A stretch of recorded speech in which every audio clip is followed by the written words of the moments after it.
ሰላም ሰላም ዩናይትዳውያን እንዴት ናችሁ?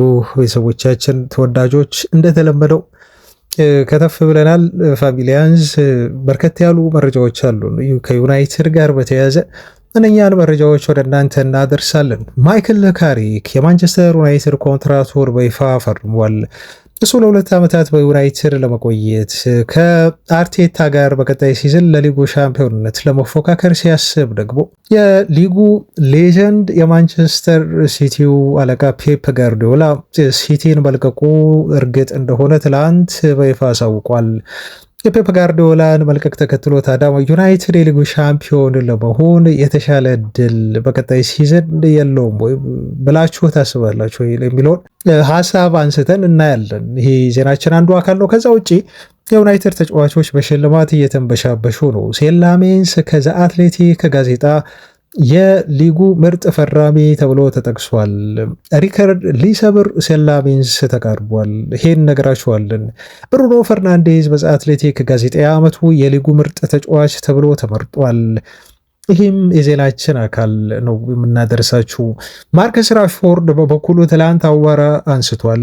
ተጫዋቹ የማንቸስተር ዩናይትድን አላከበረም በሚል በርካታ የዩናይትድ ደጋፊዎች በኢንስታግራም በፖስተው ስቶሪ ምክንያት ልጁ ላይ ተቃውሞ አስነስተው ተጫዋቹ በይፋ ወጥቶ ይቅርታ እንዲል ሁሉ አድርገውታል። ምን ተፈጥሯል? ተሰሙታላችሁ።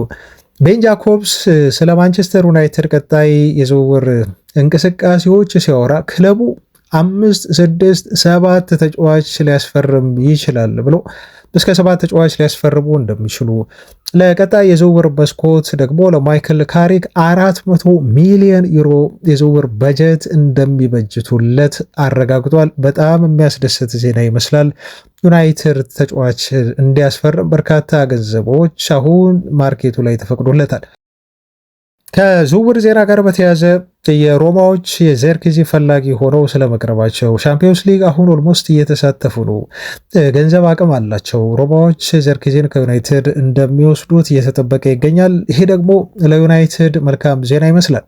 በአጥቂ መስመር ላይ ዩናይትድ ምናልባት ከራሽፎርድ ሽያጭ፣ ከሆይላንድ ሽያጭ፣ ከዘርክዚ ወደ ሮማ የሚሄድ ከሆነ ከፍተኛ የሆነ የዝውውር ገንዘብ ዩናይትድ ያገኛል አጥቂ ለማስፈረም ተብሎ አንዳንድ ተጫዋቾች ስማቸው እየተጠቀሰ ይገኛል። በተለይ የዳያሞንዴ ዝውውርን በተመለከተ ፋብሪሶ ሮማኖ እርግጡን ተናግሯል። ትላንት የዘ አትሌቲኮ ጸሐፊ ዴቪድ ኦርንስተን ሁሉ የዳይሞንዴ ማረፊያ ክለብ ይሄ ነው ብሎ ቁርጡን ነግሮናል፣ እነግራችኋለን። ኢሌት አንደርሰን አሁንም ስለ ዩናይትድ ጥሩ ማውራቱን ቀጥሏል። ተጫዋቹ ሮኒን ጠቅሷል። የሮኒ ሮል ሞዴሌ ነው ብሏል።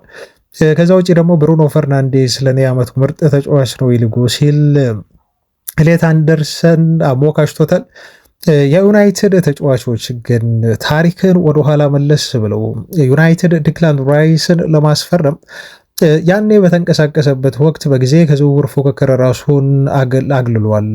ያገለለው ደግሞ ተጫዋቹ ፍላጎት ሳይኖረው ሳይሆን እንደው ለዝውውሩ ከፍተኛ ገንዘብ አንከፍልም ብለው ዩናይትዶች ራሳቸውን አውጥተው ነው ከፉክክሩ እንጂ ልጁን እናገኝ ነበር፣ ፍላጎት ነበሩ ራይስ ለዩናይትድ መጫወት።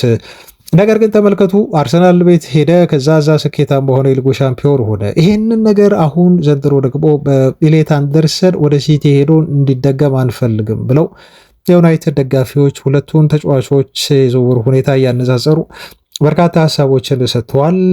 ምን ሀሳብ ተነሳ በዚህ ጉዳይ ላይ የምነግራችሁ ይሆናል። ኤደርሰን ወደ ዩናይትድ ሊመጣ ከጫፍ ደርሷል። ዩናይትድ የመጀመሪያው ፈራሚ የመሆን ዕድሉ በጣም ሰፊ ነው ተብሏል። እንደው የምናምናቸው ጋዜጠኞች ስለዚህ ተጫዋች ዝውውር ያሉትን ነገር ወደ እናንተ አደርሳለሁ። ከዛ ውጭ ምናልባት ቶናሊ ሊከተለው ይችላል፣ ሁለተኛው ዩናይትድ ፈራሚ ሊሆን ይችላል የሚሉ ሪፖርቶችም ተጠናክረዋል። በእነኚህ ጉዳዮች ላይ ያሉትን መረጃዎች እንዲሁም ሆነስትሊ የሚሰማንን ትክክለኛ የሆኑ የዝውውር ጀጅመንቶችን ወይም ደግሞ በአጠቃላይ ሊሆኑ የሚችሉ ነገሮችን እየነገርናችሁ አብረናችሁ እንቆያለን ማለት ነው። ቤተሰቦቻችን ብቻ እናንተ እንደተለመደው ላይክ በማድረግ ድጋፋችሁን አሳዩን። የእናንተ ላይክ እንደው በጣም ቀላል ነው ለእናንተ፣ ግን ለእኛ ከምታስቡት በላይ አበረታች፣ በጣም ጠቃሚ ነው፣ ያበረታታናል። አብራችሁ ሆኑ ነው የምንለው። መልካም ቆይታ። ሲጠበቅ የነበረው የማይክል ካሪክ ኮንትራት ተፈርሞ ትላንት በማንቸስተር ዩናይትድ ሄር ዊጎ ተብሏል። እኛ ዜናውን ሰርተን ዩቲዩብ ላይ ከጫንላችሁ በኋላ የወጣ መረጃ ስለነበረ ዜናውን አላደረስናችሁም። በእርግጥ በቴክስት ከታች ኮሜንት ላይ በትላንቱ ቪዲዮ ላይ እንዲሁ አስቀምጠንላችኋል እና የማይክል ካሪክ አዲስ ኮንትራት በመፈረም በቋሚነት የዩናይትድ አሰልጣኝ መሆኑ ለቀጣይ 2 ዓመታት ያረጋገጠበትን ይፋዊ የሆነ ውል ከክለቡ ጋር ተፈራርሞ ጨርሷል ማለት ነው። ስለዚህ በባክግራውንድ ምናልባት አሰልጣኙ ቀጣይ የሚጨምራቸው የስታፍ አባላት ሊኖሩ ይችላሉ፣ አይታወቅም። ግን በአጠቃላይ አሁን ያሉት የቲሙ ማኔጅመንት አባላት በተለይ ሜዳ ላይ የሚያሰለጥኑት ማለት ነው እነሱ አጠቃላይ ተስማምተው ኮንትራታቸውን ተፈራርመው በይፋ ስራውን ጀምሯል ማለት ነው። እስከ ረዳት አሰልጣኞቹ ድረስ ካሪክ የሚጠበቅ ነው። እንደው መቼ ይሆናል ለምን ተጓተተ ተብሎ ጥያቄ ሲቀርብበት ነበር። አሁን በርካቶች ምላሽ አግኝተውበታል። አሁን ቀጣይ ትኩረት የሚሆነው ዩናይትድ ከማይክል ካሪክ ጋር ወደፊት በሚያደርገው እቅድና በሚወስደው የዝውውር እንቅስቃሴ በቀጣይ ሲዝኖች ላይ እንዲሁ ቲሙን የሊጉ ሻምፒዮን ለማድረግ ከአመራሮቹ ጋር የሚያቅዱት ነገር የሚተገብሩት ነገር አሁን ተጠባቂ ይሆናል ማለት ነው። እሱንም እየተከታተልን እኛ ወደ እናንተ እናደርሳለን። ከዚህ በፊት ተናግሬዋለሁ። ይሄን የፔፕ ጋርዲዮላ መልቀቅ ምናልባት ቀጣይ ሲዝን ላይ ሊጉን እንደው ኦፕን ሬስ አያደርገውም ወይ እና ዩናይትድ ከምን ጊዜውም በላይ የሊጉ ሻምፒዮን ለመሆን ከቀጣይ ሲዝን በተሻለ እድል አለው ወይ? ምክንያቱም ጋርዲዮላ ታውቃላችሁ በጣም ትልቅ አውራ ያለው አሰልጣኝ ነው። ስለሱ ማውራት እንደው ጉንጭን ማልፋት ነው። ውጤቱ በራሱ ፔፕ ጋርዲዮላ ምን አይነት አሰልጣኝ እንደሆነ ይነግረናል። አሰልጣኙ አሁን ሩጫውን ጨርሷል ከሲቲ ጋር። ትላንት እንደውም በይፋ ነው እንግዲህ ስንብቱን ራሱ ጋርዲዮላ ያሳወቀው። ነገ ከሚደረጉ የእንግሊዝ ፕሪሚየር ሊግ ጨዋታ መዝጊያ በፊት ነው አሰልጣኙ በነበረው ጋዜጣዊ መግለጫ ላይ ስለ ማንቸስተር ሲቲ ቆይታው እንዳበቃ ብዙ ጥያቄዎች ቀርበውለት እንዲሁ በአንዳንድ ጉዳዮች ላይ ምላሽ ሰጥቷል። ስለዚህ አሁን ሁሉም ነገር ኦፊሻል ሆኗል። ካሪክ ያለው የሊጉ ትልቁ ተፎካካሪ አሰልጣኝ እና እንደው ልምድ በመያዝ በሊጉም ብዙ ዓመታት በመቆየት በማሰልጠን አሁን ቀዳሚው አሰልጣኝ የአርሰናሉ አርቴታ ነው። ነገር ግን ካሪክ ከአርቴታ ጋር በቀጣይ ሲዝን ለመፎካከር የሚያስችሉት በቂ የሆኑ ዝውውሮች የሚፈጸሙለት ከሆነ በተለይ ብዙ ዜናዎች አሉኝ ከዝውውር ጋር በተያያዘ ቤተሰቦች ያደርሳችኋሉ። አዳዲስ ነገሮች ግን የቡድኑ የሚጠናከርለት ከሆነ ጥሩ ተፎካካሪ ሊሆን እንደሚችል ከመጣ ጊዜ ጀምሮ ያመጣቸው ውጤቶች ያመላክቱናል። አሁን ስላጨዋት አይደለም የምናወራው ፋሚሊዎች፣ ስላጨዋት አይደለም። ዩናይትድ በቀጣይ ሲዝን እንዴት ይጫወታል፣ ሞር ፖዚሽን መሰረት ያደረገ ኳስ የሚይዝ ቡድን ይሆናሉ የሚለውን እሱን አብረን እንዳያለን። ግን ውጤትን መሰረት አድርገን የምናወራ ከሆነ የሊጉ ዋንጫ ለማንሳት ቀጣይ ሲዝን ላይ ዩናይትድ ጥሩ ተፎካካሪ እንደሚሆን ምንም ጥርጥር የለውም። በተለይ ትላንት ጋርዲዮላ ከሲቲ ጋር መለያየቱ በይፋ ከተረጋገጠ ከታወቀ በኋላ እንደው እዚህ ጋር የፔፕ ጋርዲዮላን ነገር ካነሳው አይቀር ይሄ አሰልጣኝ ሌጀንድ ነው። እውነት ለመናገር እኔ ፔፕ ጋርዲዮላን በጣም ሚስ አደርገዋለሁ። የማንቸስተር ሲቲ አሰልጣኝ ነው አውቃለሁ። ከዩናይትድ ምናልባት ፔፕ ጋርዲዮላ ከመጣና በሊጉ መስራት ከጀመረ ካለፉት 10 ዓመታት በኋላ የዩናይትድ ዶሚኔሽንም አብሮ ነው የጠፋው ታውቃላችሁ። አሁን ሰር አሌክስ ፈርጉሰን ከለቀቁ በኋላ እንኳን ኦልሞስት ወደ 13 ዓመት ሆኖናል። ወደ 14ኛ ዓመት እየሄደን ነው። ፈርጉሰን ስራ ከለቀቀ በኋላ የመጣው ጋርዲዮላ ግን ያለምንም ጥርጥር ሊጉን ላለፉት 10 ዓመታት ዶሚኔት ማድረግ የቻለ በየአመቱ 2 ዋንጫዎችን ማንሳት የቻለ የሚያስገርም አሰልጣኝ ነው እና እኔ ለጋርዲዮላ ቃላት የለኝም ቤተሰቦች። እንደው ለሰር አሌክስ ፈርጉሰን ያለኝ ክብር አሰልጣኙ በተለይ በዛኔ እግር ኳስ ይህን ያህል በጣም በዲቴል እያንዳንዱ ነገር በማይታይበት እና እንደው አሰልጣኞች በዚህ ያህል ደረጃ በማይጨነቁበት ወቅት ሰር አሌክስ ፈርጉሰን ግን የግል ብቃታቸውን ተጠቅመው በተለይ ያመጧቸው ተጫዋቾች በዩናይትድ ቤት እዚህ ግባ የሚባሉ አልነበሩም በወቅቱ በዝውውር ላይ ታስታውሳላችሁ። ኦፍኮርስ አንዳንድ ትልልቅ ዝውውሮችን ፈጽሞ ሊሆን ይችላል። እኔ ሰር አሌክስ ፈርጉሰንን ከጋርዲዮላ ለየት ማደርገው እና እንደው ለፈርጉሰን ስኬት ትልቅ ክብር እንዲኖረኝ ያደረገው ነገር በገንዘብ የመጣ እውነት ለመናገር በገንዘብ የመጣ ስኬት አይደለም። የፈርጉሰን ምናልባት ፓርክን አስፈርሞ ወይ ኤቭራን ከማይታወቀው ሞናኮ በጣም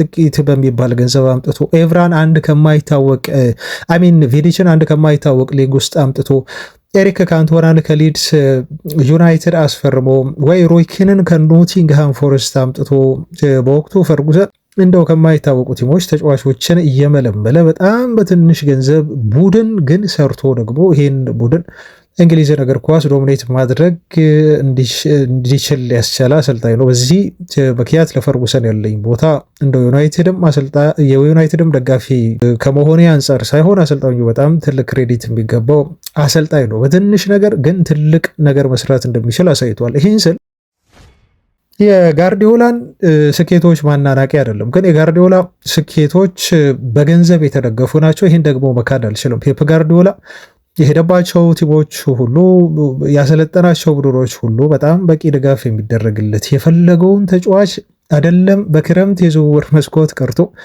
ኢቨን ጥር የዝውውር መስኮት ላይ ሁሉ ሳይቀር 300-200 ሚሊዮን ፓውንድ ባጀት ተበጅቶለት ተጫዋቾችን እንደፈለገ የሚያስፈርም እንደፈለገ ገንዘብ የሚያወጣ አሰልጣኝ ነው። ግን ምንም ቢሆን ደግሞ እዚህ ጋር ላሰምር ፈልጋለሁ፣ ገንዘብ ቢኖርም ገንዘብ ሁሌም ቢሆን ስኬትን ሊያረጋግጥ አይችልም። ፔፕ ጋርዲዮላ በዛ ምክንያት ነው መደነቅ ያለበት ብዬ ነው በግሌ የማምነው።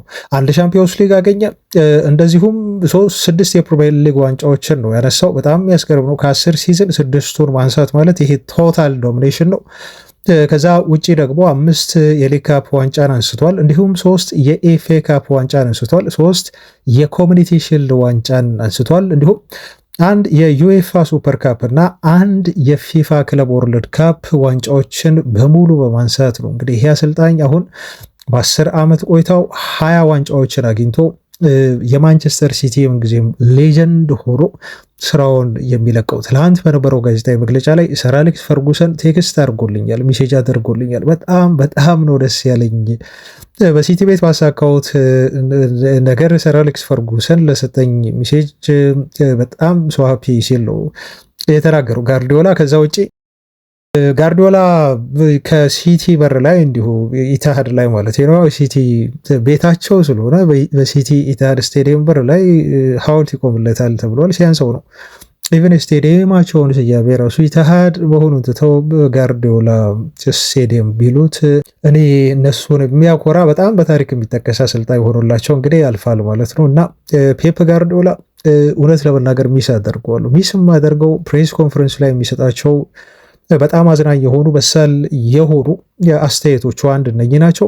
ሁለተኛ ነገር ደግሞ ጋርዲዮላን ሚስም አደርገው በጣም ሶ ሪስፔክትፉል ነው። እኔና ፈርጉሰን አሁን በዚህ ሰዓት በተለይ እኔን ጩኸተኞቹ ወይንም ደግሞ ይሄ የሚጮሁት ጎረቤቶች ነው አይደል የሚለው ሰር አሌክስ ፈርጉሰን በወቅቱ የነበረውን የማንቸስተር ሲቲ ቡድን ያን አሰልጣኝ ሳለ ፔፕ ጋርዲዮላ ሳይመጣ በፊት። ነገር ግን እርግጠኛ ነኝ ያለ ጋርዲዮላ ሰር አሌክስ ፈርጉሰን አሁን እኔን የሚጮሁት ነውጠኞቹ ጎረቤቶች አይደለም የሚለኝ ፈርጉሰን ከዛ ይልቅ ሲምፕል ጎረቤቴ ወይም ጎረቤት ብሎ ነው እሱ የሚጠራኝ እንጂ ነውጠኞቹ ጎረቤት ሰር አሌክስ ፈርጉሰን አይለኝም በሚል አሰልጣኙ ቴክስት ስላደረገለት በጣም ደስተኛ ሆኖ ትላንት በዚህ ሁኔታ ላይ ከፈርጉሰን ጋር እንደተነጋገረ በቴክስት ሜሴጅ አስተያየቱን ሰጥቷል ማለት ነው። እና ለሌላ ክለብ አሰልጣኝና በሌላ ክለብ እንደው ምንም ያህል ባላንጣ ቢሆንም ግን ላሳኩት ስኬት የሚሰጠው ክብር ጋርዲዮላ በጣም ሪስፔክትፉል ነው። ይሄን ባህሪውን በጣም አደንቃለሁ እና ለዛ ነው ሚስም አደርገው።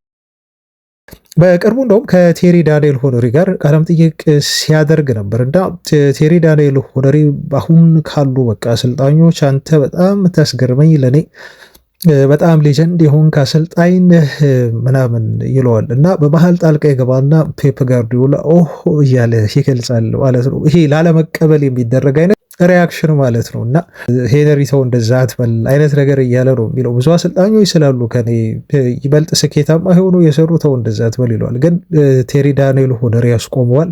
አንተ እንደፈለክ ልታሰብ ትችላለህ፣ እኔ ግን የኔን ነው ሀሳብ የምነግርህ ብሎ ምክንያቱን ለምን እንደዛ እንዳለ ያብራራለታል። ጋርዲዮላ ሰው እንኳን ሲያሞካሸው ሲያመሰግነው የማይወድና ሁሉም ክሬዲት መስጠት የሚፈልግ ለሱ ክሬዲት ከምትሰጡ ይልቅ ሌሎች ለሰሩት ነገር ክሬዲት እንዲሰጣቸው የሚፈልግ አይነት አሰልጣኝ ነው። ለማንኛውም ስለ ጋርዲዮላ ብዙ አወራሁ መሰለኝ። ቤተሰቦች ወደ ዩናይትድ ወደሆኑ ጉዳዮች እንመለስ። የተለያዩ የሽልማት ፕሮግራሞች ሲዝኑ ሳይጠናቀቅ ከወዲሁ እየተካሄዱ ነው የሚገኙት። አንድ ጨዋታ ብቻ ቀርቶታል እንግሊዝ ፕሪሚየር ሊግ ሊጠናቀቅ። ነገ እንግዲህ በተመሳሳይ ሰዓት ጨዋታዎች በሙሉ ይደረጋሉ። እነኛ ጨዋታዎች ግን በተለይ ለዩናይትድ ትኩረት የሚስቡ አይደሉም። ሌሎች ክለቦች የሊጉን እጣ ፋንታቸውን ይወስናሉ። በቀጣይ ሲዝን የአውሮፓ ቻምፒዮንስ ሊግ በአውሮፓ መድረኮች ለመሳተፍ የሚያደርጉት ተጠባቂ የሆነ ጨዋታ አለ። ግን ዩናይትድ መርሃ ግብሩን ለማሟላት ብቻ ጨዋታውን ያደርጋል። ካዛሜሮ በዚህ ጨዋታ ላይ አይሳተፍም ተብሏል። አንደርስታንድ የተደራረጉ ይመስላል ክለቡና ተጫዋቹ። ምክንያቱም ተጫዋቹ አሁን ያለ ዋንጫ ነው ከፊቱ የሚገኘው። በዛ ላይ ቀጣይ ኢንተር ሚያሚ ዝውውር አለበት። በአንድ የሲዝኑ ማጠናቀቂያ ጨዋታ ላይ ደግሞ ተጫዋቹ የሚገጥመው ነገር አይታወቅም እና ካሳሜሮን ባለመጠቀሙ ዩናይትድ አይ ቲንክ ጥሩ ውሳኔ እንደ ምስጋናም አድርጌ ነው ቆጥሬዋለሁ እና ካሳሜሮ አይገኝም። ለማንኛውም የነገው ጨዋታ የዛሬው ዜና ርዕሳችን ሳይሆን የማንቸስተር ዩናይትድ ተጫዋቾች በተለያዩ ዘርፎች ሽልማት ማግኘታቸውን በተመለከተ ነው አሁን መረጃ ማደርሳችሁ። የመጀመሪያው የፒኤፍኤ የኮሚኒቲ ሻምፒዮን ተብሎ የተመረጠው የዚህ ሲዝን ሴል ላሜንስ ነው። ሴል ላሜንስ በየክለቡ ተጫዋቾች እንግዲህ የበጎ ስራ አድራጎት ተግባር ይፈጽማሉ ታውቃላችሁ። ይሄም በማንቸስተር ዩናይትድ ፋውንዴሽን በኩል የሚፈጸም ነው። በፕሪሚየር ሊጉ የሲዝኑ ምርጥ በጎ አድራጊ ተጫዋች ተብሎ ሴል ላሜንስ በመጣ በመጀመሪያው ሲዝን መሸለሙን ሰማን። ይህን ሰምተን ሳናበቃ ደግሞ የእንግሊዙ ትልቁ ተአማኝ ጋዜጣ ምናልባት አንዳንድ ጊዜ ከፋብሪዞ ሮማኖ በበለጠ መረጃዎችን የሚሰጠን ትልቁ የእንግሊዝ ተወዳጅ ጋዜጣ ዘ አትሌቲክ አይ ቲንክ መቀመጫቸው አሜሪካ ይመስለኛል፣ ዩኤስኤ ይመስሉኛል። ኤኒዌይስ ግን ስለ እንግሊዝ እግር ኳስ ብዙ ስለሚያወሩ ተአማኝ ስለሆኑ ነው ዘ አትሌቲክን ብዙ ጊዜ እንደ ምንጭ አድርገን የምንጠቅሰው። ዘ አትሌቲክ ጋዜጣ ሴል ላሜንስን የእንግሊዝ ፕሪሚየር ሊግ የዓመቱ ምርጥ ፈራሚ ወይንም ደግሞ ሳይኒንግ ኦፍ ዘ ሲዝን በሚል ሸልመውታል ማለት ነው። ይሄ የሚያስደንቅ ነው። ብዙ ትልልቅ ዝውውሮች ተፈጽመዋል በእንግሊዝ ፕሪሚየር ሊግ። ሴል ላሜንስ ግን በ18 ሚሊዮን ፓውንድ ከሮያል አንትዋርፕ የመጣ ማንም ሰው በወቅቱ ማን እንደሆነ እንኳን የማያውቀው አንድ ግብ ጠባቂ በእንግሊዝ ፕሪሚየር ሊግ መጥቶ ገና በ23 ዓመቱ ፍጹም በተረጋጋ ፍጹም ከእድሜው በላይ የበሰለ የተረጋጋ ግብ ጠባቂ የዓመቱ ምርጥ ፈራሚ ተብሎ በዛ አትሌቲክ ጋዜጣ መመረጡ በጣም የሚያስገርም ነው። ይህን ታውቃላችሁ ግን ቤተሰቦች ሴል ላሜንስ 10 ሴቮችን ካደረገ የፕሪሚየር ሊጉ በአንድ ሲዝን በጣም በርካታ ሴቮችን ያዳነ ግብ ጠባቂ በመባል ሪከርዱን ይሰብራል። ሴል ላሜንስ 163 ሴቮችን አድርጓል።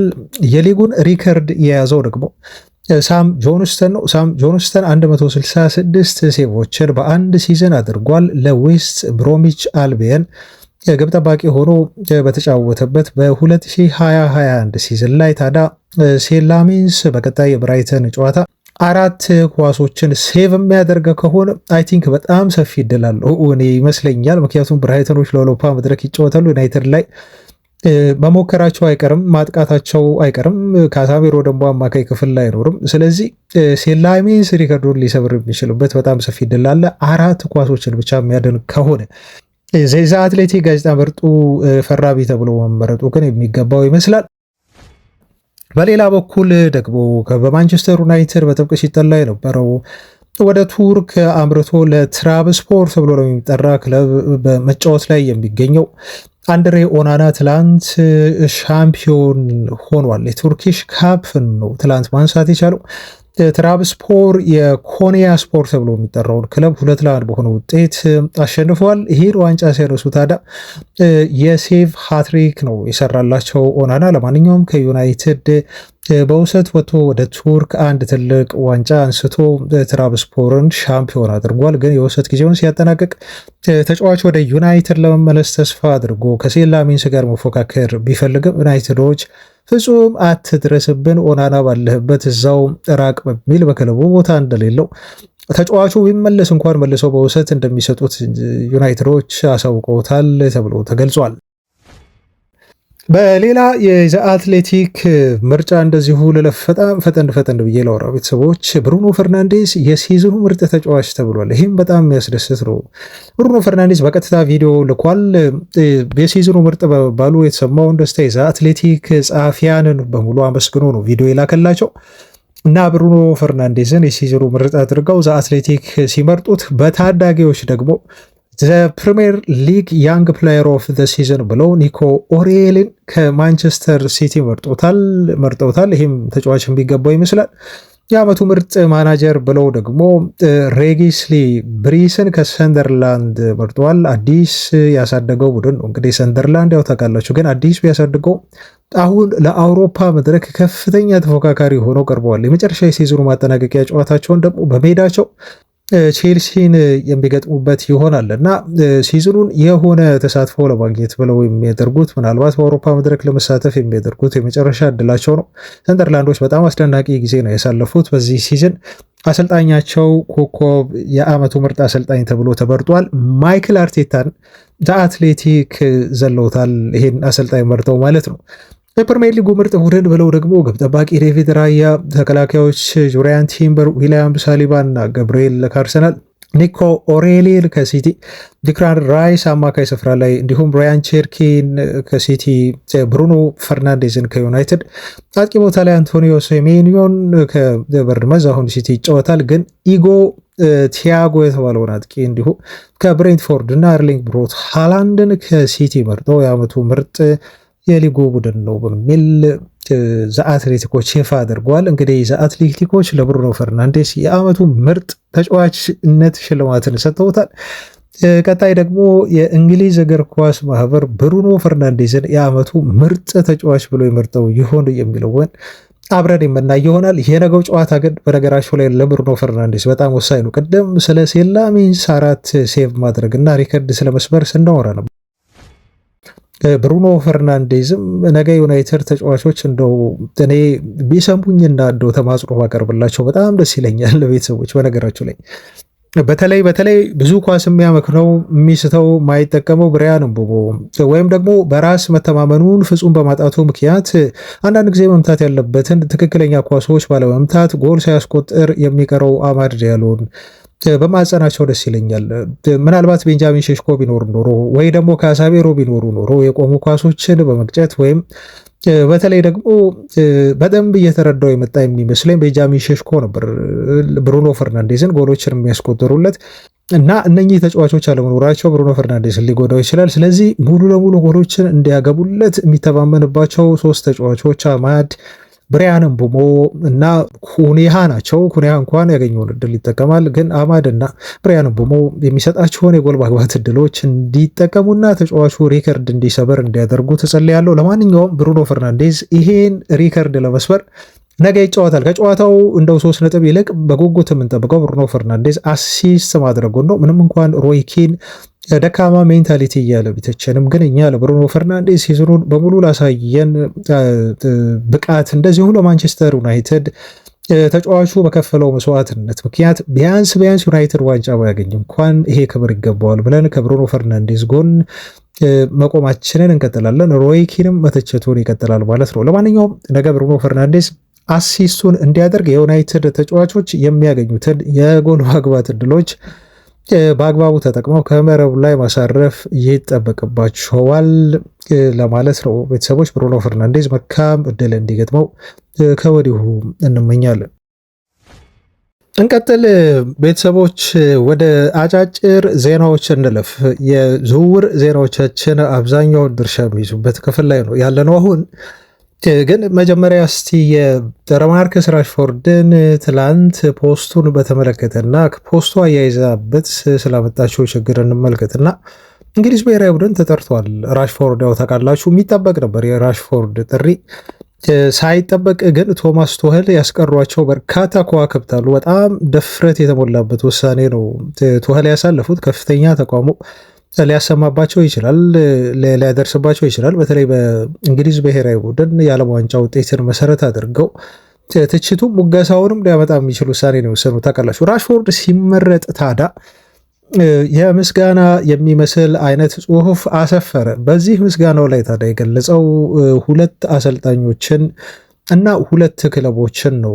አሁን ለእንግሊዝ ብሔራዊ ቡድን የመጠራቴ ምክንያት እነኚህ አካላት ስላመሩብኝ ነው እና እንደው ስላመናችሁብኝ ከልብ አመሰግናለሁ የሚል ኡናይ ኤምሬን በአሰልጣኝነት አስቀመጠ። እንዲሁም ሃንስ ፍሊክን አስቀመጠ። ከዛ በኋላ ደግሞ ያስቀመጠው የእንግሊዝ ብሔራዊ ቡድን አሰልጣኝን ቶማስ ቱኸልን ነበር።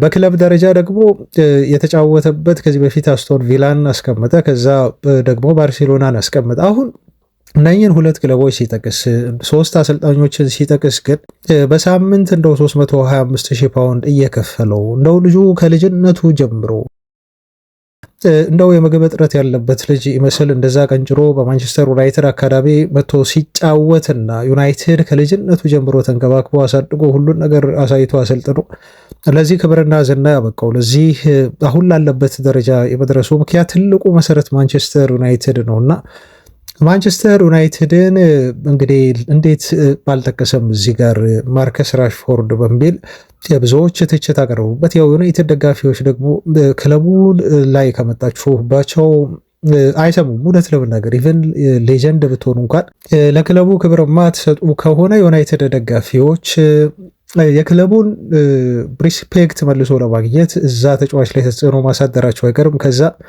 አይ ቲንክ ይመስለኛል በፖስቱ ስር እና በውስጥ በኩል በርካታ መልእክቶች ማርከስ ራሽፎርድ ላይ ደረሱ። ተጫዋቹ ሳይፈልግም ቢሆን በግዴታ ወጥቶ እንዲያስተባብል ሆነ ማለት ነው። ምንድነው ሲል የለጠፈው የኢንስታግራም ስቶሪን እንደው ግልጽ ለማድረግ ያህል በማንቸስተር ዩናይትድ ላይ ተቃውሞዬን ለማሰማት ወይ ዩናይትድ ላይ ያለኝ ዲስሪስፔክት ለመግለጽ አይደለም ይሄን ያልኩት። እኔ ማንቸስተር ዩናይትድ ደጋፊ ነኝ። ይሄም የዩናይትድ ደጋፊነቴ ወደፊት አብሮ ይቀጥላል። ነገር ግን እኔ ማለት የፈለግኩት እንደው በክለብ ደረጃ ያሰለጠኙንን አሰልጣኞችና እንደው የቀድሞ ክለቦችን በተለይ በ18 ወራት ውስጥ በእኔ ላይ እምነት አሳድረው አብሮኝ የሰሩ ክለቦችና አሰልጣኞችን ለማመስገን የተጠቀምኩት ብሏል። አሁን ትልቁ የዩናይትድ ደጋፊዎች ችግር ተጫዋቹ ምን ነው በ12 ወራት ብቻ በተወሰነ ከ12 ወራት በፊት ክለቡ ስንት ዓመታትን አብሮት ሲያሳድግ አብሮ አላሳለፈም ወይ? ማርከስ ራሽፎርድን ለዚህ አላበቃውም ወይ? እና የቅርብ ወራትን ብቻ እንደው አይቶ እነኚህን ክለቦች አግስፎ አመስግኖ ከዩናይትድ አስበልጦ እነሱን መጥቀስ ለማርከስ ራሽፎርድ አግባብ ነው ወይ? ይሄ ዩናይትድን አለማክበር ነው በሚል ነው ዩናይትድ ደጋፊ ተቃውሞ ያሰቡበት። ለማንኛውም እዚህ ነገር ላይ ብዙ አንቆይ። እሱ ግን ቅሬታ ያለው አይ ቲንክ ከዩናይትድ ጋር አይመስለኝም። እኔ በግል ቅሬታ የሰራው ነገር አግባብ አይደለም። ምክንያቱም ዩናይትድ በየትኛውም መንገድ በየትኛውም ሁኔታ ከዩናይትድ ጋር ቢለቅ ወይ ዩናይትድ ጋር ቢለያይ ተጫዋቹ ዩናይትድን ማመስገን ግዴታው ነበር። እዚህ ጋር ለዚህ አበቃው ዩናይትድ ስለሆነ ማለት ነው። እሱ አይ ቲንክ ክለቡ አልፈለገኝም ነው የሚለው እና ክለቡ ገፍቶኛል ብሏል። በተለይ ሩበን አሞሪም ከክለቡ እንድገለል ያ ሁሉ ነገር ሲያደርግ እኔ እንደወጣ ክለቡ ደግፎታል። አሞሪምን ከኔ በተቃራኒ ነው የቆመው በሚል ነው ተጫዋቹ ለደገፉ ላመናችሁብኝ ክለቦች ሲል ምስጋና ያቀረበው። ለማንኛውም በዚህ መልኩ ራሽፎርድ ትላንት ትንሽ ግርግር አስነስቷል። ወደ ቀጣይ ዜና ስናልፍ ማንቸስተር ዩናይትዶች ዝውውርን የተመለከተ መረጃ ነው የምነግራችሁ። ቤን ጃኮብስ ትላንት በዩቲዩብ ገጽ ላይ ወጣ።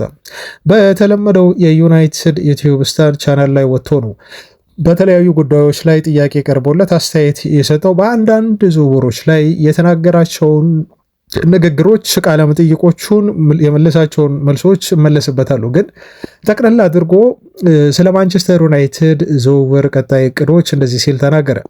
ማንቸስተር ዩናይትዶች በቀጣይ የዝውውር መስኮት ላይ ዘ ቢዚየስት ክለብ እንደሚሆኑ አስባለሁ አለ ቤን ጃኮብስ።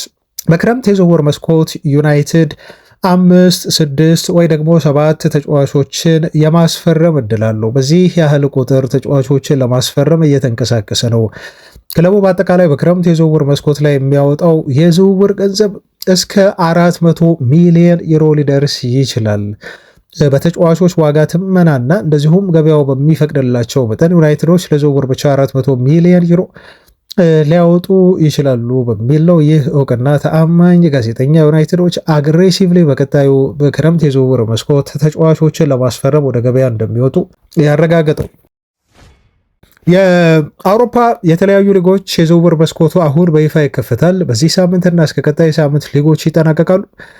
ከዛ በኋላ እንግዲህ የተጫዋቾች ይፋዊ የሆነ የዝውውር እንቅስቃሴ ወሬዎች በስፋት መውጣት ይጀምራሉ። ለምሳሌ እንግሊዝ ፕሪሚየር ሊግ የዝውውር መስኮት የሚከፈተው በእኛ ሰኔ 8 ቀን ነው። ይሄም በፈረንጆች ጁን 2006-15 ላይ ይከፈታል። የሚዘጋው ነሐሴ 5 ነው ወይንም ደግሞ ኦገስት 31 ላይ ይሆናል። የጣሊያን ሴሪያ የሚከፈተው ሰኔ 22 በእኛ ዘግይቶ ይከፈታል ከእንግሊዝ ወይም ደግሞ ጁን 29 ይከፈታል። እንዲሁም የስፓኒሽ ላሊጋ ሰኔ 24 ቀን በእኛ ወይም በፈረንጆች ጁላይ 1 2026 ነው የሚከፈተው። የጀርመን ቡንደስሊጋ ሰኔ 24 በእኛ እንደዚሁም ጁላይ 1 ልክ እንደ ስፔን 2026 ላይ ይከፈታል። የፈረንሳይ ሊጓን የዝውውር መስኮት ሰኔ 24 እንዲሁም ጁላይ 1 ላይ የሚከፈት ይሆናል ማለት ነው። እንግዲህ አብዛኞቹ ሊጎች ተመሳሳይ የሆነ ቀናት አላቸው። እንግሊዝ ፕሪሚየር ሊግ ግን ቀደም ብሎ ከሌሎቹ ሊጎች ቀድሞ በ15 ቀናት ይከፈታል ማለት ነው። ስለዚህ 15 ቀን የእንግሊዝ ፕሪሚየር ሊግ ከሌሎች ትልልቅ የአውሮፓ ሊጎች ቀድሞ የዝውውር መስኮቱ የሚከፈት ይሆናል። ይህም ማለት አሁን ካለንበት ከኦልሞስት ከ25 ቀን በኋላ በይፋ የዝውውር መስኮቱ ለእንግሊዝ ክለቦች ይከፈታል። ግን ክለቦች የዝውውር መስኮት እስኪከፈት ጊዜ ድረስ አይጠብቁም። እንደምታውቁት በርከት ያሉ ስራዎችን፣ እንቅስቃሴዎችን ቀደም አድርገው ያጠናቀቃሉ። ይሄ ቀን የሚሰራው ክለቦቹ ይፋ ለማድረግ ብቻ የሚጠቀሙበት ካላንደር ስለሆነ ነው። ወደ ዝውውር መረጃዎች ስንመለስ ጆሹዋ ዘርኪዚ በሮማ በጥብቅ ተፈልጓል ተብሏል። ለዩናይትድ በጣም ጥሩ ዜና ይመስላል። ጆሹዋ ዘርኪዚ በተለይ ብዙ ተቀምጦ የመጫወት እድል በተሰጡት በባለፉት ጥቂት ጨዋታዎች ላይ አሳማኝ እንቅስቃሴ ማድረግ አልቻለም። በነገውም ጨዋታ አይ ቲንክ የመሰለፍ እድል ያገኛል። ምክንያቱም ቤንጃሚን ሼሽኮ አይኖርም። ይሄ ተጫዋች ታዲያ በተሰጠው የመሰለፍ እድል ፍጥነት የለውም። ተጫዋቹ ቅልጥፍና ይጎለዋል እና ይሄ ሻርፕነሱ የጨዋታ ዝግጁነቱ በሙሉ ጥያቄ ውስጥ የሚያስገባ ነው። በጣም ዊክ እና ሶፍት ሆኖ ነው የቀረበው በባለፉት ጨዋታዎች ላይ። ግን አሁን በሮማ መፈለጉ ተጫዋቹ ለዩናይትድ እንደ ጥሩ ዜና ተደርጎ ይቆጠራል። ምክንያቱም ዘርኪዚ ክለቡን ይለቃል፣ ሽያጭ ከቀረቡ ተጫዋቾች መካከል አንዱ ነው ተብሎ መቀመጡ ይታወቃል። በተለይ ሮማዎች ወደ አውሮፓ ሻምፒዮንስ ሊግ ኦልሞስት አሁን ገብተዋል ማለት ይችላሉ እና ሮማ አውሮፓ ሻምፒዮንስ ሊግ ገብቶ ካጠናቀቀ ታዲያ ለዚህ ተጫዋች ዝውውር የሚጠየቀውን 25 ሚሊዮን ዩሮ ወይም 21.6 ሚሊዮን ፓውንድ ከፍሎ ለማምጣት ፍላጎታቸው በድጋሚ ተቀስቅሷል ተብሏል። ዜናው የጋዜታ ኢት ነው። ታዲያ ዩናይትዶች ይህን ተጫዋች የሚሸጡት ከሆነ ማርከስ ራሽፎርድም ሽያጭ የሚያገኙት ገንዘብ አለ 30 ሚሊዮን ዩሮ። ከዚህ ተጫዋች ሽያጭ 25 ሚሊዮን ዩሮ ያገኛሉ። ከሆይላንድ ሽያጭ እንዲሁ 45 ሚሊዮን ዩሮ ያገኛሉ።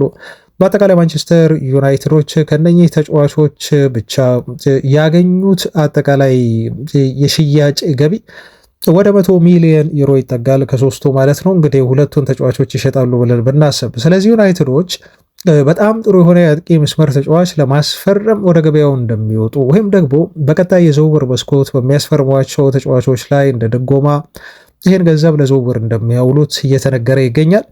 በዋነኛነት ማጠናከር የሚፈልጉት የአጥቂውን ቦታ ቢሆንም ግን በቁጥር አንድነት የሚፈልጉት ተጫዋች ዳይሞንዴ ወደ ሊቨርፑል አሁን ሊያመራ ሳይሆን አይቀርም ተብሎ የዚህን ተጫዋች ዝውውር ዩናይትዶች ገሸሽ እያሉ እንደሆነ በጣም የምናምናቸው የዜና ምንጮች ገልጸዋል። በነገራችሁ ላይ ትላንትም እንደው በወፍ በረር ስለዚህ ተጫዋች ጉዳይ ነክቸው አለፍ ያለው አሁን ያ ነገር እውነት እንደሆነ ነው የሚታመኑ የዜና ምንጮች ያረጋግጡልን።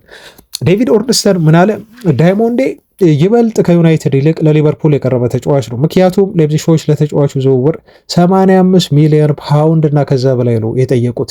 ይህን ክንፍ መስመር ተጫዋች ደግሞ በዚህ ያህል ገንዘብ አውጥቶ ለማስፈረም ከዩናይትድ በኩል ፈቃደኝነቱ የለው። ምክንያቱም ለዩናይትድ አብዛኛው ባጀት አሁን የሚያተኩረውና ማስፈረም የሚፈልጉት የአማካይ ስፍራ ተጫዋች መሆኑን በመንገር ለአርቢ ሌፕዚሽ እንዲሁም ለተጫዋቹ ተወካዮች ይህን ያህል ከፍተኛ ገንዘብ ለዝውውሩ ማውጣት እንደማይችሉ በግልጽ በመናገር ነው ዩናይትዶች በይፋ ከዚህ ተጫዋች ዝውውር ለጊዜውም ቢሆን ራሳቸውን ያገለሉት ተብሎ ተገልጿል። ሊቨርፑሎች ናቸው ዳይሞንድ ይህን ለማስፈረም እና የመሐመድ ሳላ ምትክ ለማድረግ ጠንከር ያለ ፍላጎት ይዘው ፉክክሩን እየመሩ ያሉት እና ይሄ ልጅ ማረፊያው በመጨረሻም አንፊልድ የሚሆን ይመስላል ተብሏል። በተለይ ትላንት የወጡ በጣም የምናምናቸው የዜና ምንጮች የዚ አትሌቲኮን ጋዜጠኛ ጨምሮ እንደዘገቡት ከሆነ ስለዚህ ዩናይትድ ምናልባት ሌሎች አማራጮችን ሊመለከት ይችላል ተብሎ ተነግሯል። እዛ ቦታ ላይ ተጫዋች የሚያስፈርም ከሆነ እንደው ያላቸው ቀሪ ባጀት የሚፈቅድ ከሆነ አማካይ ተጫዋቾችን ካስፈረሙ በኋላ ትኩረታቸው የተከላካይ መስመርና እዛ ቦታ ላይ ይሆናል። ዩናይትድ ባጀቱን እና ማርኬቱ የሚፈቅድለት ከሆነ ይሄን ነገር ተመልክቶ ነው ተጫዋች ለማስፈረም በአጥቂ ቦታ ላይ ወደ ገበያው የሚወጣው ተብሎ ተገልጿል። ቅድሚያ የሚሰጡት ነገር ላይ በቅድሚያ ይንቀሳቀሳሉ። ከዛ ደግሞ ነው እንግዲህ እንደ ካዝናቸው እያዩ ተጫዋቾችን እዛ ቦታ ላይ ሊያስፈርሙ የሚችሉት ተብሏል። ቤን ጃኮብስ እንዳለው ከሆነ የአስቶን ቪላውን ሞርጋን ሮጀርስን መከታተል ያስፈልጋል። ምክንያቱም ይሄ ልጅ ከዳይሞንድ ባነሰ ገንዘብ ሊገኝ የሚችል ነው። ሜይ ቢ ወደ 60 ሚሊዮን ፓውንድ እና ከዛ በላይ አካባቢ ሊገኝ ይችላል እና ሞርጋን ሮጀርስን በቅርበት ተከታተሉት ብሎናል። ቤን ጃኮብስ ምናልባት የዚህ ተጫዋች ፈላጊ የሆኑ ክለቦች በርከት ይላሉ፣ ግን ዩናይትድ ብቻ አይደለም፣ አርሰናል፣ ቼልሲ እና የፈረንሳዩ ፔዥም ሞርጋን ሮጀርስ ፈላጊ እንደሆኑ ነው የተገለጸው። ይሄ ተጫዋች በዩናይትድ ሲሪየስሊ ይፈለጋል ተብሏል። ግን የዚህንም ተጫዋች ዝውውር የሚወስነው ዩናይትድ ቅድሚያ የሚሰጣቸውን ዝውውሮች እንዲሁ ከፈጸመ በኋላ የሚመለከተው ዝውውር እንደሆነ ነው የተገለጸው። ቤተሰቦች ዜናዎቻችን ይቀጥላሉ። እናንተም ቪዲዮን ላይክ ማድረጋችሁ ሆነ አትርሱ። ሁሌም አብራችሁን ስለሆናችሁ ስለምታመሰግኑን፣ አስተያየት ስለምትሰጡን፣ ስለምታበረታቱን እጅግ ከልብ እናመሰግናለን። በቀጣይ የምናይላችሁ ዜና የሚሆነው የኢሊየት አንደርሰን ነው። ኢሊየት አንደርሰን ትላንት 2 ወይም ደግሞ 3 ያህል የስምምነት ዜናዎችን ስናደርሳችሁ አንደኛው የማይክል ካሪክ ነበረ በቴክስት የገለጽንላችሁ። ከዛ ውጭ ደግሞ የኤደርሰን ዝውውርን በተመለከተ ከዩናይትድ ጋር ስምምነት ላይ መድረሱ ነግረናችኋል። ሌላኛው ደግሞ በግል የተስማማው የኢሊየት አንደርሰንን ዝውውር ነው የነገርናችሁ። ወደ ማንቸስተር ሲቲ ለመዛወር ነው ተጫዋቹ በግል ተስማምቶ ጨርሷል የተባለው። ግን ልጁ ትላንት ቃለመጠየቅ አድርጎ ነበር እና በዚህ ቃለመጠየቁ ላይ ተጫዋቹ እንደው በደንብ ኢንስፓየር የሚያደርግህ የትኛው ተጫዋች ነው አንተን ተብሎ ሲጠየቅ ሩኒን ሲል መልሷል ተጫዋቹ። ኢሊየት አንደርሰን እንደዚሁ ለመጀመሪያ ጊዜ የለበስከው መለያ ማነው ተብሎ ሲጠየቅ የዋይኒ ሩኒን 10 ቁጥር እንግሊዝ ብሔራዊ ቡድን ማሊያ መሆኑን ተናግሯል።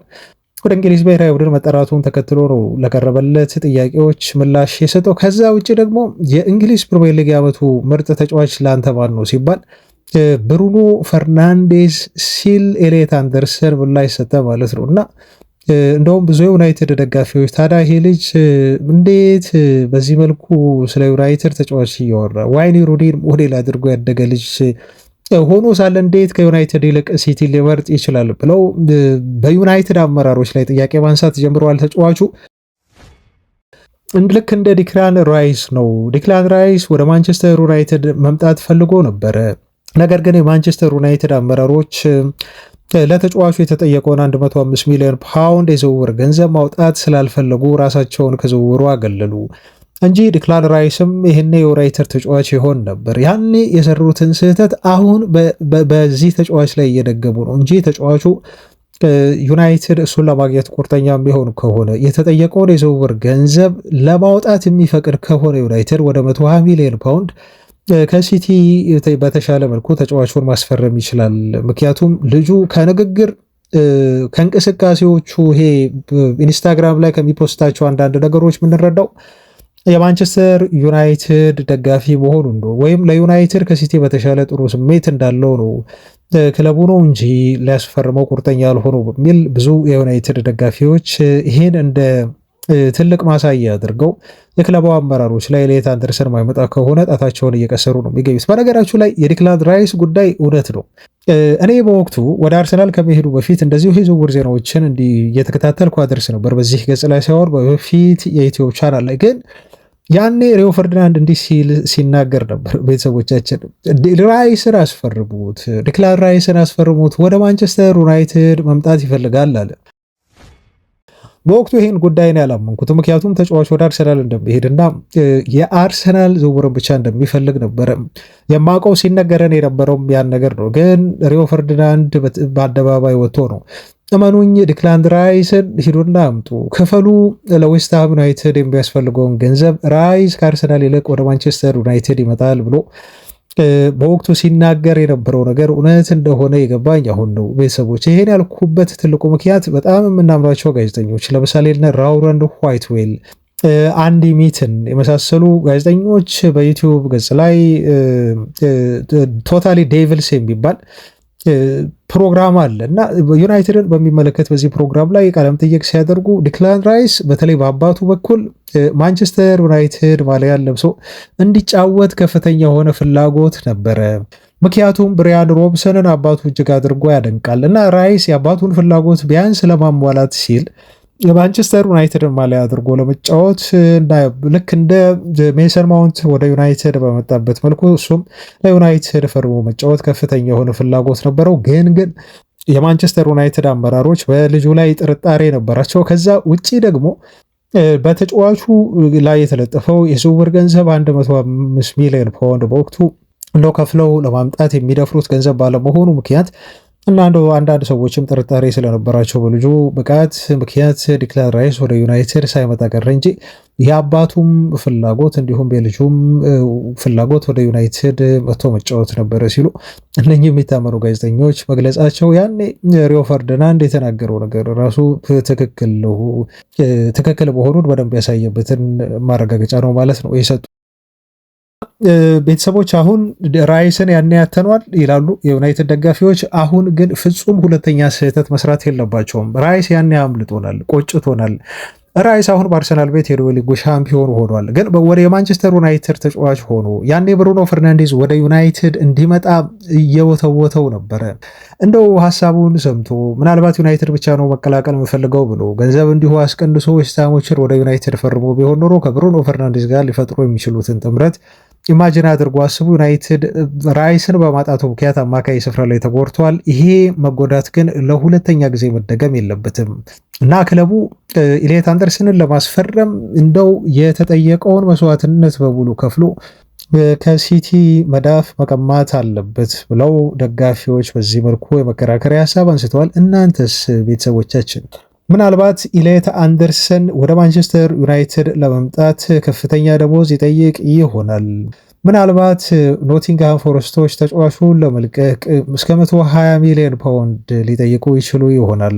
ይህን ያህል ገንዘብ አውጥቶ ማንቸስተር ዩናይትድ እንደው ግማሽ የሚሆኑን ወይም አብላጫ የዝውውር ባጀቱን ኤሊዮት አንደርሰን ላይ ማፍሰስ አለበት ወይ ብላችሁ ታስባላችሁ ወይ? ቤተሰቦቻችን እዚህ ላይ ሀሳብ አስተያየቶቻችሁን እንድትሰጡ ፈልጋለሁ። እኔም ማምነው በነገራችን ላይ እዚህ ላይ ነው። ከብዛት ይልቅ ጥራት ላይ እንዲሁ አተኩራለሁ። ምክንያቱም ተጫዋቹ ለማንቸስተር ዩናይትድ የአማካይ ክፍል የሚሰጠው ጠቀሜታ እና የሚያመጣው ጥራት በጣም አስተማማኝ ነው። ምናልባት በ40 እና 50 ሚሊዮን ፓውንድ ሁለት ተጫዋች ከማስፈረም ይልቅ እንደው ተጫዋቹ ዩናይትድን ፈቅዶ የሚመጣ ወደ ዩናይትድ ለመምጣት ፈቃደኛ የሚሆን ከሆነ እሱ ላይ 100 ሚሊዮን ፓውንድ እና 110 ሚሊዮን ፓውንድ እስከ 120 ሚሊዮን ፓውንድ ማውጣት ዩናይትድን ከእድሜው አንጻርና ከሚሰጠው ግልጋሎት አንጻር ለዩናይትድ ጠቀሜታ አለው ብዬ ነው ማስበው። ቤተሰቦች እናንተም የግል ሀሳብ አስተያየቶቻችሁን በዚህ ጉዳይ ላይ ከታች በኮሜንት መስጠት ትችላላችሁ።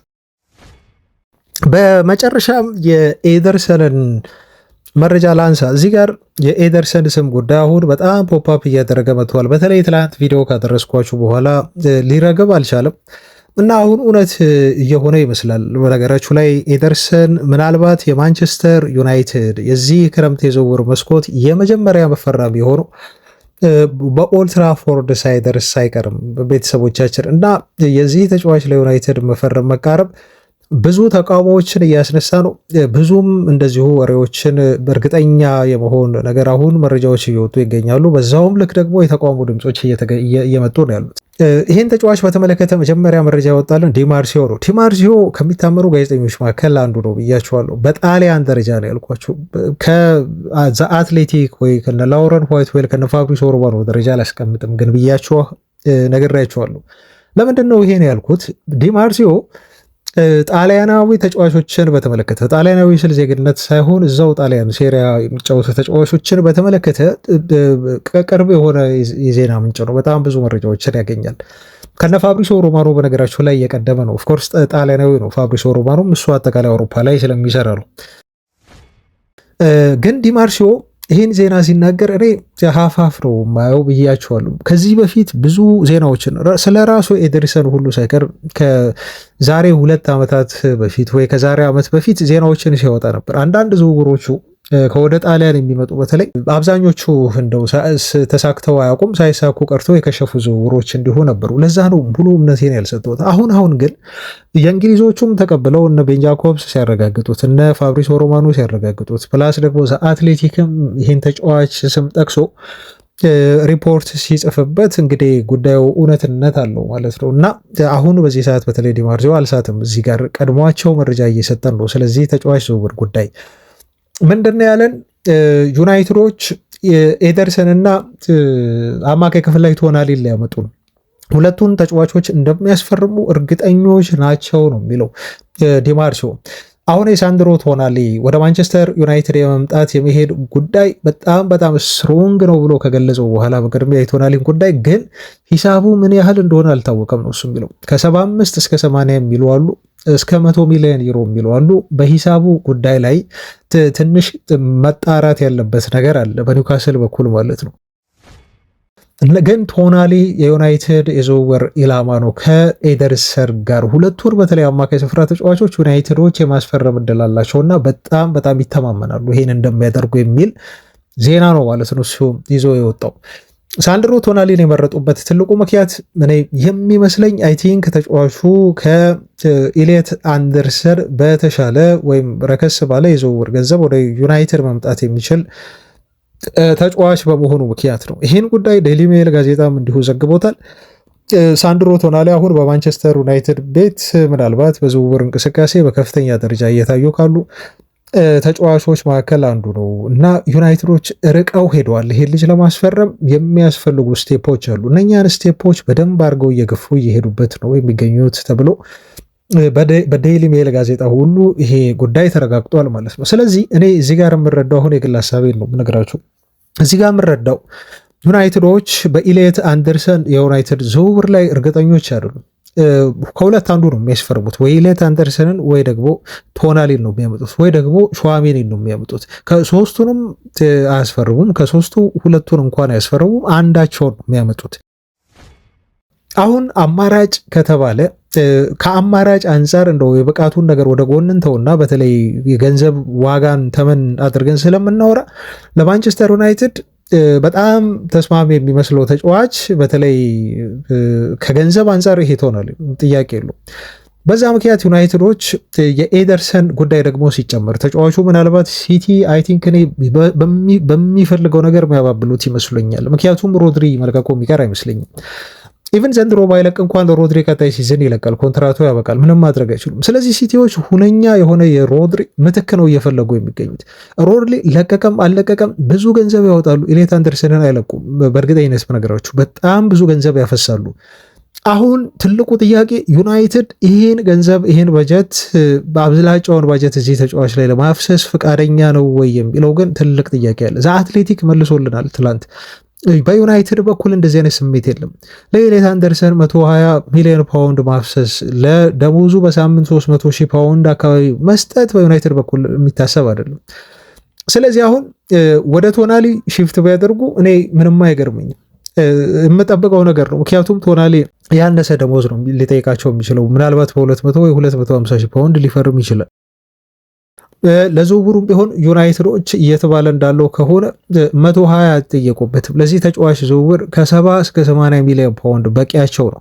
ይሄ ማለት ሲምፕሊ ወደ 30-40 ሚሊዮን ፓውንድ ያተርፋሉ ማለት ነው፣ ወይ 50 ሚሊዮን ፓውንድ ቶናሊን አስፈርመው። ስለዚህ ደግሞ ኢሊየት አንደርሰንንም ኤደርሰንንም ያስፈርማሉ ማለት ነው። ኢሊየት አንደርሰንን የሚያስፈርሙበትን 120 ሚሊዮን ፓውንድ ሁለት ተጫዋች ያመጡበታል፣ ቶናሊን እና ኤደርሰንን ያስፈርሙበታል ማለት ነው። ከዛ ደግሞ ሶስተኛ አማካይ ደግሞ በቀረው ብር እንደዚሁ 150 ሚሊዮን ፓውንድ ነው አይደል በጀቱ ተብሎ እየተባለ ያለው። ስለዚህ በቀረው 30 እና 40 ሚሊዮን ፓውንድ ደግሞ ሌላ አማካይ እንዲሁ መጨመር ይችላሉ፣ ሶስተኛ አማካይ ማለት ነው። እና አይ ቲንክ ይሄ የማንቸስተር ዩናይትዶች እየሄዱበት ያለ አካሄድ ነው። ለዛ ይመስለኛል ዲማርሲዮ ቶናሊና ኤደርሰንን ሊያመጡ ነው እና በጣም እርግጠኞች ናቸው ብሎ ያለን። እኔም አሁን እያመንኩ እየተቀበልኩበት ያለው አንድ ትልቅ ምክንያት አድርጌ እያየሁት ያለሁት የእንትና ዝውውር አልቀመስ ማለቱ ነው፣ የኤሊየት አንደርሰን ዝውውር። ለዛ ነው ኤደርሰን ላይ በጣም ትኩረት ያደረጉት የሚመስለኝ። ከዛ እሱን ካስፈረሙ በኋላ ደግሞ ቀጣይ ታርጌታቸው ቶናሊ ነው የሚሆነው በእርግጠኝነት። ካልሆነ ደግሞ ቶናሊ ወደ ቹዋሜኒ ሽፍት ያደርጋሉ ማለት ነው። እና ይሄ ነው በዩናይትድ ዝውውር በኩል አሁን እየተደረገ ያለው እንቅስቃሴ። ቤተሰቦቻችን ሁሉንም አናገሩ፣ ከሁሉም ጋር ተስማሙ ማለት ግን ይመጣሉ ማለት አይደለም። ይሄን አስብሩ፣ ሁል ጊዜ ነው የምነግራችሁ። ኤደርሰን በግል ተስማማ። እንደው አትላንታና ዩናይትድ አሁን ኦልሞስት በዝውውሩ ጉዳይ ጨርሰዋል ተብሏል። ቀጣይ ሳምንት ቀጠሮ አላቸው። በነገራችሁ ላይ ማክሰኞ እና ሐሙስ ነው ወይ ሮብ አካባቢ ሁለቱ ክለቦች በደንብ አግሬሲቭሊ ለማጠናቀቅ ነው የተባለው። በነገራችሁ ላይ ዝውውሩን ኤደርሰንን ዝውውር ለማጠናቀቅ ይነጋገራሉ ተብሏል። ያኔ ሁለቱ ክለቦች ተጫዋቹም ተስማምተዋል። ክለቦቹ ሲስማሙ ብቻ ያኔ ዝውውር አለቀ ብለን ማውራት እንችላለን ማለት ነው ፋሚሊዎች እንጂ እንደው ከምናምናቸው የዜና ምንጮች ተወርቷል፣ ተጫዋቹ ተስማምቷል ተብሎ ኤደርሰን ወደ ዩናይትድ መጥቷል 100% ብለን በእርግጠኝነት የምናወራበት አይደለም። ምንጊዜም ስለ ዝውውር ዜና ስናወራ ጥንቃቄ ማድረግ አለባችሁ። ምክንያቱም ብዙ ጊዜ የዝውውር ዜና በጣም አሳሳች እና ሚስሊዲንግ ስለሆነ ማለት ነው። ለማንኛውም ቤተሰቦች በዩናይትድ ዝውውር እንቅስቃሴ ዙሪያ ያሉ አዲስ ነገሮች እነኚህ ናቸው። ቀጣይ አብረን ነው አዲስ ነገር ሲኖር እንደዚህ የሚታመኑ የዜና ምንጮች ላይ ብቻ እየወሰድን ወደ እናንተ እናደርሳለን። ሞር ጥንቃቄ ላደርግ ሞክራለሁ። በዚህ የክረምት የዝውውር መስኮት ላይ እውነታውን ብቻ ማስቀመጥ ነው የምፈልገው፣ ሚስሊድ ላደርጋችሁ ስለማልፈልግ ማለት ነው። ቤተሰቦቻችን አብራችሁኝ ስለነበራችሁ እጅግ ከልብ አመሰግናለሁ። ፋሚሊዎች ነገ እንገናኛለን። እስከዛ ሰላም ሁኑ ባይ